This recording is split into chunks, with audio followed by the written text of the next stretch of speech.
All right. I'm walking with the boys. They're doing really, really well. Good job, Rudy. We climbed up the mountain behind me, and now we're coming down, and we're going to work our way through there and then down. This is all in my backyard. It's kind of amazing to be able to just strap up the boys and go out and hike like this. I'm thinking about, I'm still working on that problem of free will, which has led me down a path. First, to better understand the ground to start upon, where we start upon. I want to find out what the null hypothesis is, the position that doesn't require work to answer it. I'm still working on that. So that led me to something else, which is understanding better how inductive reasoning works. And I ran across a really interesting video that was explaining it in a way that I thought really made sense. So I wanted to try to explain it. So it's kind of an aid to me. If I can, don't kick all over Rudy. If I can explain it clearly, then maybe I'll understand it and remember it. So deduction, let's start with deduction. Whereas deduction suggests that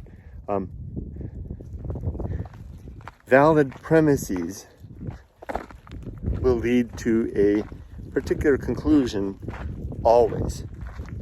Socrates, all men are mortal. Socrates is a man, therefore Socrates is mortal. That's a deductive argument that is always the case. And what I found interesting was that science apparently is, and I didn't know this, even though I have a degree in science, science is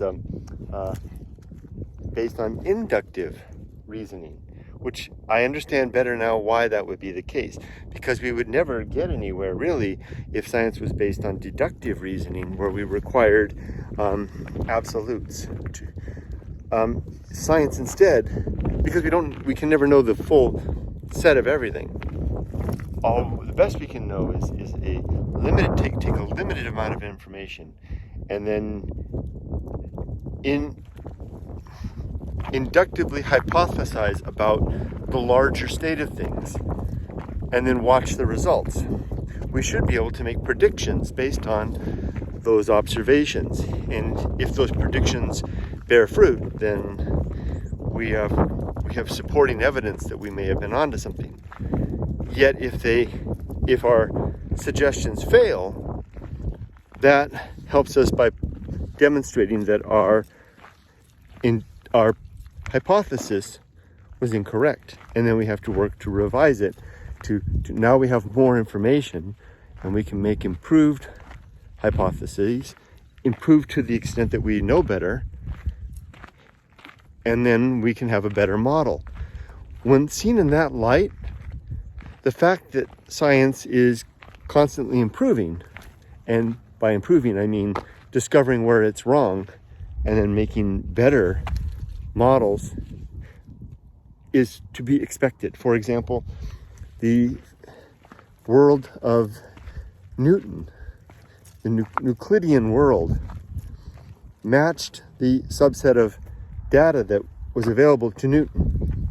As we proceeded in our exploration of the world, we discovered where that model fell down, namely with the very small and the very large.